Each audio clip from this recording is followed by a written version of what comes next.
ముఖ్యంగా సృజనాత్మక రచనలు మనం చేయాలంటే తప్పనిసరిగా ఒక కథ తీసుకుంటాము. ఆ కథలో కొన్ని పాత్రలుంటాయి. ఆ పాత్రలు ఇందాక చెప్పినట్టుగా రకరకాల వీటిని మనం ఆ పాత్రల ద్వారా కథాగాన్ని ముందుకు తీసుకువెళ్ళటంతో పాటు ఆ పాత్రలకి స్వరూప స్వభావాలు ఇవ్వాలంటే డిఫరెంట్ రోల్ ప్లేస్‌ని మనము ఆకళించుకోవాలి.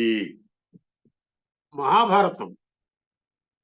మహాభారతంలో ఒక గొప్ప రోల్ ప్లేకి టిపికల్ ఎగ్జాంపుల్స్ మనకి మహాభారతంలో దొరుకుతాయి. మీరు గమనించండి, పాండవులు అజ్ఞాతవాసంలో ఉంటారు. విరాట రాజు కొలువులో. అంటే వాళ్ళెవరో గుర్తుపట్టకుండా వాళ్ళు వేరే పాత్రలో ఉంటారు. ఒకడు అర్జునుడు బృహన్నల పాత్రేస్తాడు. అట్లాగే భీముడు మరొక వంటవాడి పాత్ర. ద్రౌపది కూడా ఏదో దాసి ఆర్ పరిచారక పాత్ర. ఇట్లా 5గురు పాండవులు ప్లస్ ద్రౌపది డిఫరెంట్ రోల్స్‌లో ఉండి ఆ రాజు కొలువులో బయట వాళ్ళెవరూ గమనించకుండా కొన్ని పాత్రల్ని పోషిస్తూ ఉంటారు. అది మీ అందరికి తెలిసినదే. ఈ ఈ బృహన్నల పాత్ర అర్జునుడికి ఒక క్యారెక్టర్ ఉంది. అజ్ఞాతవాసంలో బృహన్నల పాత్రకి వెంటనే అర్జునుడు రోల్ మారిపోయింది. అంటే మీరు అర్జునుడిని క్రియేట్ చేస్తున్నారు. బృహన్నల రోల్‌లోకి మారాడు. అర్జునుడి గురించిన ఆ క్యారెక్టరైజేషన్ రాయాల్సింది మీరే. అర్జునుడు మామూలుగా ఉన్నప్పుడు అంత శౌర్య పరాక్రమాలు కలిగినటువంటి అర్జునుడిని ఎట్లా చూపిస్తారు? బృహన్నల పాత్రలో ఉన్నటువంటి అర్జునుడిని ఎలా ప్రెజెంట్ చేస్తారు? నాట్యం నేర్పిస్తున్నప్పుడు అతని బాడీ లాంగ్వేజ్ కావచ్చు, అతను పలికే డైలాగ్స్ కావచ్చు, ఎలా చెప్తారు అనేది దాన్ని మనము మహాభారతంలో చదివినప్పుడు ఎలా బృహన్నల క్యారెక్టర్‌ని ఎట్లా ట్రీట్ చేస్తున్నాడనేది ఆల్రెడీ ఉన్నాయి. బృహన్నల్ని ఎట్లా ట్రీట్ చేశాడు, అర్జునుడిని ఎట్లా ట్రీట్ చేశాడు. అంటే ఇక్కడ నేను చెప్పదలుచుకుందేంటంటే, మీరు ఏ సాహిత్యం చదువుతున్నా, ఒక కథ చదువుతున్నారు. వీక్లీలో సండే మ్యాగజైన్‌లో వచ్చిన ఒక కథ చదువుతుంటే, మీరు దాన్ని అన్‌ఫోల్డ్ చేసి చదవండి. అంటే చదివేసేయండి. ఒకసారి చదివేసిన తర్వాత, దీంట్లో థీమ్ ఆయన తీసుకున్నాడు. ఆ థీము ని ఏ క్యారెక్టర్స్‌ని ద్వారా ఆ థీమ్‌ని ముందుకు తీసుకెళ్ళాడు. క్యారెక్టర్ ఇంట్రడక్షన్ ఎట్లా ఉంది? కథ ఎత్తుగడ ఎట్లా ఉంది? దాన్ని ముందుకు ఎట్లా తీసుకెళ్ళాడు? ఆ క్యారెక్టర్‌కి ఏం స్వభావం ఇచ్చాడు? బాగా రాయిగా రాయిగా తీగ తీగ రాగమన్నట్టుగా రాయిగా రాయిగా గూడా మన మన కలము పదునెక్కుతుంది. కానీ ఏది చదివినా చిన్న పేరా చదివినా, ఒక కథ చదివినా, ఒక నవల చదివినా దాన్ని ఎలా రాస్తున్నాడు ఆ రైటరు? ఎట్లాంటి భాష ఉపయోగిస్తున్నాడు? ఎలా బిగించేస్తున్నాడు? వాక్యాలు ఎట్లా ఉన్నాయి? ఏ పాత్రను ఎప్పుడు ఇంట్రొడ్యూస్ చేస్తున్నాడు? ఏ పాత్రను ఎక్కడ విత్‌డ్రా చేస్తున్నాడు? చివరి కంక్లూజన్ ఎట్లా తీసుకెళ్తున్నాడు? ఎట్లా డ్రైవ్ చేస్తున్నాడు? ఇది మీరు గమనించుకోవాలి. గమనించుకున్నప్పుడు మీకు తెలియకుండానే ఆ గ్రాస్పింగ్ అనేది పెరిగినప్పుడు మీరు ఆ క్వాలిటీస్ మీరు కూడా అడాప్ట్ చేసుకోవడానికి అవకాశం అనేది ఉంటుంది కనుక దాన్ని ప్రధానంగా మీరు పట్టించుకోండి. ఇవాళ ఇందాక చెప్పినట్టు బృహన్నల సమాజంలో చాలా మార్పులొచ్చేసాయి.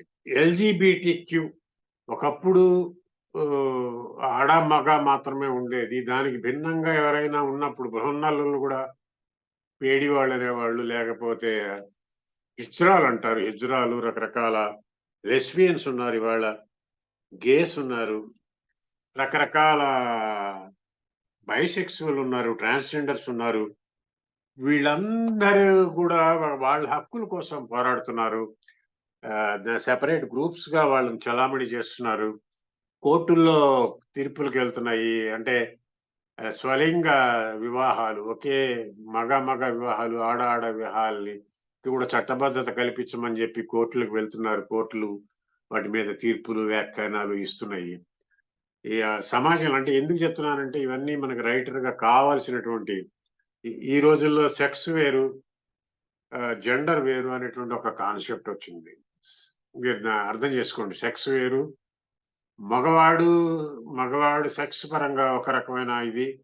వాడి జెండర్ మాత్రం వేరుగా గూడా ఉండొచ్చు. దాన్నేమి చెప్పలేని పరిస్థితులు వచ్చేసాయి గనక, ఇవాళ బృహన్నల క్యారెక్టర్స్ చాలా చోట్ల వచ్చాయి. మన ఉమా నూతక్కి గారు ఒక కథ రాశారు దీని మీద. ఒక గే మీద రాశారు. చాలా ఒక హాస్పిటల్‌లో ఉంటే మేల్ నర్స్‌గా ఉన్న ఒక గేని తీసుకొని ఆవిడ రీసెంట్‌గా ఒక కథా సంకలనాన్ని కూడా తీసుకొచ్చారు. 25వ గంట అని. దాంట్లో చూడండి అది చదివినప్పుడు పర్స్పెక్టివ్స్ వాళ్ళు పబ్లిష్ చేశారు. ఉమానతకి గారి చాలా హృద్యంగా అంటే కథలో చాలా సెన్సిబుల్‌గా రాస్తారావిడ. ఈ కాలంలో వచ్చేటువంటి కథకుల్లో బాగా మంచి పేరు ప్రఖ్యాతులు సాధించిన వాళ్ళలో ఉమానతకి గారు ఒకరు. ఆవిడ కథలు వస్తున్నాయి. ఆ సంకలనాన్ని చదవండి. ఒక ట్రీట్మెంట్ ఎలా ఉంటుంది? ముఖ్యంగా ట్రీట్మెంట్ చాలా బాగా దాన్ని తీసుకెళ్తారు. దానికి కారణం ఏంటంటే ఆవిడ బాగా ఇంగ్లీష్ సాహిత్యాన్ని బాగా చదివారు. ఆ ఇంగ్లీష్ సాహిత్యం చదివిన ఆ ఇన్‌ఫ్లూయెన్స్ అనేది ఆవిడ కథల్లో బాగా స్పష్టంగా కనపడుతూ ఉంటుంది. ఇంకొకటేంటంటే మనం సమాజంలో చూసినప్పుడు సమాజంలో మనకి 6 అడుగులు, 5.5 అడుగుల పొడగరుల కోసం ఈ సమాజం తయారైందండి మొత్తం. ఈ సమాజం 5.5, 6 అడుగుల మనుషుల కోసం తయారైంది. మీరు బైక్ వాడుతున్నారు. బైక్ వాడుతున్నప్పుడు మీ బైక్ ఎట్లా తయారైందంటే, మీ హైట్‌ని దృష్టిలో పెట్టుకున్న మ్యానుఫ్యాక్చరరు మీరు సీట్ మీద కూర్చుంటే కింద కాలి గేర్ అందాలి. మీరిలా చేతి మీద హ్యాండిల్ పట్టుకుంటే, ఆ హ్యాండిల్ యాక్సిలరేటర్ దగ్గర నుంచి కాలికి గేర్ కావచ్చు, మరొకటి కావచ్చు యాక్సిలరేటర్. మీ హైట్‌ని దృష్టిలో పెట్టుకొని ఒక బైక్ తయారవుతుంది. మీ హైట్‌ని దృష్టిలో పెట్టుకొని ఒక కుర్చీ తయారవుతుంది. కారులో సీట్ తయారవుతుంది. బస్సులో సీటు. బస్సు ఎక్కేటప్పుడు ఒక ఫుట్ బోర్డ్ ఉందంటే మీరు ఇలా కాలు ఇలా అనగానే ఫుట్ బోర్డ్ మీద కరెక్ట్‌గా అందేటట్టుగా తయారవుతుంది. మొత్తం ఈ ప్రపంచం అంతా గూడా 6 అడుగుల మీకోసం తయారైంది. ఈ 6 అడుగుల ప్రపంచంలో 3 అడుగులు మాత్రమే ఉన్న మరుగుజ్జు 50% హైటే ఉన్నాడు మీకు. ఒక 3 అడుగుల మరుగుజ్జు ఈ ప్రపంచంలో ఎన్ని బాధలు పడతాడో, ఎన్ని కష్టాలు పడతాడో ఎప్పుడైనా గమనించారా? 6 అడుగుల మనిషితో మాట్లాడాలంటే 3 అడుగుల మరుగుజ్జు. ఇలా తల పైకెత్తి చూసినా గూడా ఈక్వల్‌గా మాట్లాడలేని పరిస్థితి అనేది ఉంటుంది. బస్సు మీలాగా నాలాగా టక్కన ఫుట్ బోర్డ్‌లో ఎక్కలేడు. కుర్చీలో కూర్చోలేడు. ఎవరో ఒకళ్ళు కూర్చోబెడితే తప్పితే తనంతట తాను కుర్చీలో మనలాగా కూర్చునే సౌలభ్యం అతనికుండదు. ప్రతి పనిలో ఇంక్లూడింగ్ రెస్ట్ రూమ్స్ వాడే దగ్గర కూడా ప్రతి క్షణము, ప్రతి అడుగులో గూడా చాలా బాధలు, చాలా ఇబ్బందులు పడుతూ ఉంటారు. అయినా కూడా మరుగుజ్జులు చాలా అద్భుతాలు చేస్తున్నటువంటి మరుగుజ్జులు కూడా ఉన్నారు. ఇది గమనించాలి. ఈ పరిశీలన ఉన్నప్పుడు ఒక మరుగుజ్జు పాత్రలో మనము క్రియేట్ చేయాలనుకున్నప్పుడు ఎలా వెళ్తాము అనేది. నాకిక్కడ ఒక విషయం గుర్తొస్తుంది. ఒకసారి వైఎస్ రాజశేఖర రెడ్డి గారు సీఎంగా ఉన్నప్పుడు మరుగుజ్జులు కొంతమందొచ్చారు ఆయన్ని కలుసుకోవాలని. వాళ్ళ సమస్యలు చెప్పుకొని ఒక వినతి పత్రం ఇచ్చారు. వాటిని కాస్త పరిష్కరించమని. అప్పుడు రాజశేఖర రెడ్డి గారి గొప్పతనం ఏంటంటే, మరి తాను హైట్ ఎక్కువున్నాడు. వచ్చిన వాళ్ళందరిని ఏదో కుర్చీల మీదో లేకపోతే బల్లల మీదో నించోబెట్టలేడు కదా! మర్యాదగా కూడా ఉండదు. తాను కిందకి వంగి మోకాళ్ళ మీద వాళ్ళతో ఈక్వల్ దీనికి లెవెల్‌కి వచ్చి అంటే ఐ కాంటాక్ట్ ఈక్వల్ లెవెల్‌కి రావాలంటే తాను మోకాళ్ళ మీద కూర్చొని వాళ్ళ మాటలు ఆలకించిన సందర్భం అనేది మా లోగడ నేను చదివాను. కనుక మరుగుజ్జుల వాటిని మనం అర్థం చేసుకోవాలంటే ఆ రోల్‌ని మీరు అర్థం చేసుకోవాలి. ఆ రోల్ ప్లే మీరు చేయగలగాలి. మీరెప్పుడైనా ఒక మోకాళ్ళ మీద కూర్చొని ఒక గంట సేపు ఇంట్లోనే తిరగండి. అలా మోకాళ్ళ మీద కూర్చొని కుర్చీలో కూర్చోవడానికి ప్రయత్నం చేయండి. వాళ్ళు చేసే పనులు మీరు చేయండి. ఆ ఇబ్బందేమిటో మనకే స్వయంగా తెలిసొస్తుంది. అంధులున్నారు. చూపుండదు పాపం వాళ్ళకి. పుట్టినప్పటి నుంచి వాళ్ళకి తెలీదు. ప్రపంచంలో రంగులెట్లా ఉంటాయో తెలీదు. ఊరికనే ఫిజికల్‌గా ఏదైనా స్పర్శతో తెలుసుకోవడం తప్పితే, ఈ కుర్చీ అంటే ఈ ఆకారం ఇలా ఉంటుందని తెలుసుకోవడం చాలా చాలా వాళ్ళు మనం చూసే ఆనందాలేమి వాళ్ళు పాపం పొందలేకపోతున్నారు చూపు లేకపోవటం వల్ల. ఆ చూపు లేకపోయినా దాన్ని అధిగమించి స్వతంత్రంగా వాళ్ళు ఒక్కళ్ళే బస్సులెక్కి ఊరంతా వాళ్ళ వాళ్ళ పనులకి ఒక్కళ్ళే చక్కబెట్టుకుంటున్న అంధుల్ని గూడా మన సమాజంలో చూస్తున్నాం.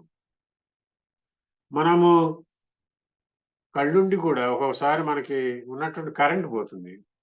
కరెంట్ పోయినప్పుడు అసలు సమస్య అప్పుడు తెలుస్తుంది. చూపు విలువేంటో తెలుస్తుంది. మీరు పుట్టినప్పటి నుంచి ఉన్న ఇంట్లో అయినా కూడా కరెంట్ పోగానే చుట్టూ గాఢ అంధకారంగా ఉంటుంది. కళ్ళు ఉన్నా కూడా కనపడవు. కొవ్వొత్తి కోసం, అగ్గిపెట్టె కోసము దేవుళ్ళాడతారు. అంటే తడబడుతూ వెళ్తూ ఉంటారు. మీకు తెలియకుండానే అది ఇవి తగులుతుంటాయి. ఆ కాసేపట్లో అగ్గిపెట్టె తీసుకొని కొవ్వొత్తి వెలిగిచ్చే లోపల చాలా వాటిని వీటిని తన్నేసేయొచ్చు అడ్డంగా ఉన్న వాటిని. ఇది అంటే అలాంటిది ఒక కరెంట్ పోయిన సందర్భంలోనే ఒక 2 క్షణాలు మన బాగా తెలిసిన ఇంట్లోనే అగ్గిపెట్టెని పట్టుకోవటంలోనే ఇంత ఇబ్బంది పడుతుంటే, జీవితాంతము చూపు లేకుండా గడుపుతున్న ఆ అంధులు ఎంత విశ్వాసంగా ఉన్నారు అనేది మనం అర్థం చేసుకోగలగాలి. ఆడపిల్లలుంటారు. ఒక బస్ స్టాప్‌లో మీరు నిలబడున్నారనుకోండి. రాత్రి 9 అవుతుంది. 9 అవుతోంది. బస్సులన్నీ ఎళ్ళిపోయినాయి. బస్సులొక్కటి రావట్లేదు. ఆ అమ్మాయి ఎక్కడికో వెళ్ళాలి. చాలా నిర్మానుష్యంగా ఉంది.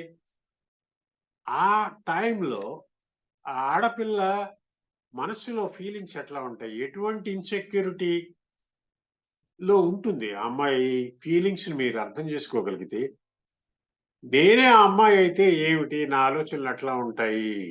నేనే అంధుడినైతే నేనెట్లా ఈ ప్రపంచంలో ముందుకెళ్తాను? అంధుడు కావటం అనేది మీరు రోజువారీ దీంట్లో అంధుడు పాత్ర కూడా పోషించొచ్చు. ఒక గంట సేపు కళ్ళకి గంతలు కట్టుకొని మీరు అంధుడి పాత్రలో మీరే వంటింట్లోకి వెళ్ళండి. మీకు తెలిసిన ఈ గట్టువు తెలుసు. కంచం ఎక్కడుందో తెలుసు. అన్నీ తెలుసు కదా! గంట, 2 గంటలు లేదా ఓ పూటంతా గూడా కళ్ళకి గంతలు కట్టుకొని అంధుడి పాత్రలో గడపండి. మీకు తెలియకుండానే అంధుల పట్ల మీ పర్సెప్షన్స్ మొత్తము టోటల్‌గా మారిపోతాయి. వాళ్ళని మీరు చూసే దృష్టి. ఒక అంధుడి పాత్రని చాలా అద్భుతంగా మీరు క్రియేట్ చేయగలుగుతారు. ఆ లోపల ఫీలింగ్స్‌ని కూడా క్రియేట్ చేయగలుగుతారు.